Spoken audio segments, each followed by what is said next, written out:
আসসালামু আলাইকুম সুপ্রিয় দর্শক, আজকে আমি আসছি ওই সরাইল থানার বোড্ডা গ্রামে। এই বোড্ডা গ্রামের হানিফ ভাই নিরাপদ ইসলামী গ্রাম উন্নয়ন সংস্থা সাভার কার্যালয় থেকে ক্ষুদ্র ঋণ নিয়ে তার এই ব্যবসা প্রতিষ্ঠান দাঁড় করেছে এবং এই ঘরটা গৃহ ঋণের মাধ্যমে নির্ণয় করছে। তার মুখ থেকে শুনুন। হানিফ ভাই, আমরা কত সালে এই সদস্য হয়েছেন? 2016 সদস্য। তখন কত টাকা নিয়েছিলেন? নিয়েছিলাম আমি কত টাকা, প্রথম নিয়েছি 5,000 টাকা। তারপরে 5,000 টাকা দেওয়া কি ব্যবসা শুরু করছিলেন?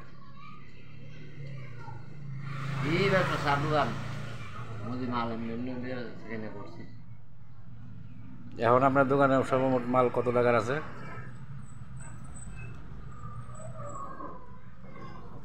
মোটামুটি আছে 20 লাখ টাকার মাল আসতে আছে। এই দোকান ঘরের জায়গাটা এটা কি আপনি এই ব্যবসা করে কিনছেন? জি। আর এই ঘরটা আপনার কিস্তিতে লইছি। মানে গৃহ ঋণ, জি। নিকাশের গৃহ ঋণ থেকে। আচ্ছা, তারপরে আপনার তো এখন কৃষি জমিও করেন। জি। কৃষি প্রজেক্ট আছে আপনার, না? জি। কৃষি প্রজেক্ট থেকে বছরে কত টাকা আয় আসে? বছর আল্লাহর রহমতে আমার 1.5 লাখ টাকা দাম বেশি। কাড়াই লাখ টাকা এই আল্লাহ।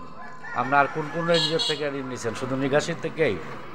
নিকাশই মানে নিকাশি আপনারা সবসময় এই বিনিয়োগ করছে।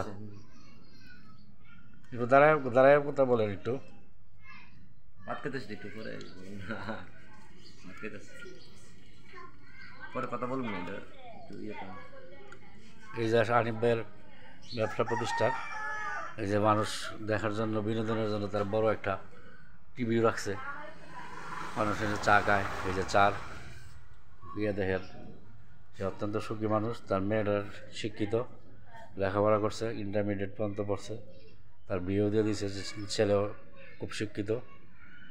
আমরা আশা করব যে হানিফ ভাইয়ের মতো সবাই এই নিকাশের কাছ থেকে টাকা নিয়ে সুপরিকল্পিতভাবে একটা ব্যবসা বাণিজ্য যদি করে, তো অবশ্যই তার সুন্দর একটা ভবিষ্যৎ সৃষ্টি হবে এবং আত্মকর্মসংস্থান সৃষ্টি হবে।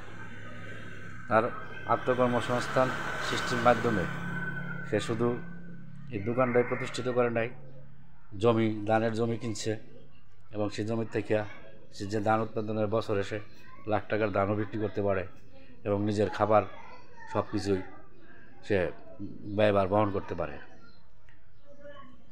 প্রিয় দর্শক, আজকে এই পর্যন্তই।